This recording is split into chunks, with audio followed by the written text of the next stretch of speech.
அண்ணாமலை மீது சேலம் போலீஸ் வழக்கு பதிவு செய்திருந்த நிலையில் அது குறித்தான தகவல்களை நாம் பார்த்துக் கொண்டிருக்கிறோம். மேலும் இது பற்றிய முழு விவரங்களுடன் இணைகிறார் செய்தியாளர் குமரேசன். விவரங்கள்.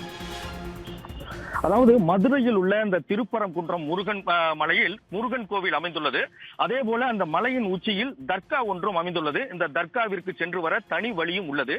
இந்த நிலையில்தான் அதாவது இந்த மக்களை பிரிவுபடுத்துவதற்காகவும் அதே போல மதக்கலவரத்தை ஏற்படுத்துவதற்காகவும் திடீரென பாஜக மாநில தலைவர் அண்ணாமலையும் அதே போல மூத்த நிர்வாகி அச்சி ராஜா அவர்களும் திடீரென மதக்கலவரத்தை தூண்டும் வகையில் அதாவது இந்த திருப்பரங்குன்றம் மலையை பொறுத்தவரை முழுக்க அது முருகன் கோவிலுக்கு சொந்தமானது.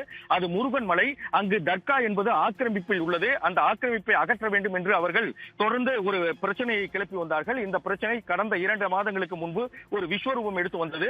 இந்த நிலையில்தான் இது முழுக்க பொய்யானது என்ற வகையிலும் பொய் பேசி மதக்கலவரத்தை அண்ணாமலை அவர்களும் அதே போல எச் ராஜா அவர்களும் மக்களிடையே பரப்பி வருகிறார்கள்.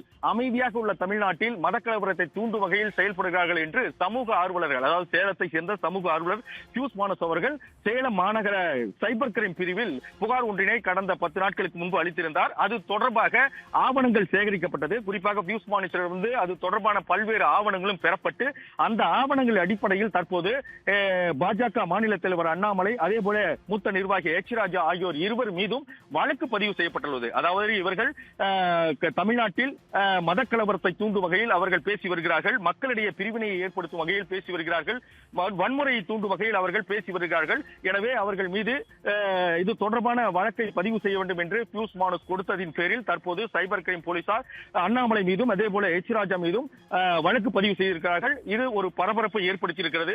ஏற்கனவே சமூக ஆர்வலர் பியூஸ் மானஸ் அவர்கள் அண்ணாமலை மீது அதாவது பாஜக மாநில தலைவர் அண்ணாமலை மீது ஏற்கனவே 3 புகார்களை கொடுத்திருக்கிறார். அதாவது முத்துராமலிங்க தேவர் குறித்தும் அதே போல தீபாவளியை கிறிஸ்துவ அமைப்பினர் தடுக்கிறார்கள் என்பது குறித்தும் கோர்ட் வாசலில் பல்வேறு வகையில் அந்த சட்ட ஒழுங்கை சீர்குலைவு வகையில் கொலைகள் நடைபெறுகிறது என்ற வகையிலும் ஒரு 3 புகார்களை ஏற்கனவே அண்ணாமலை மீது கொடுத்திருக்கிறார்.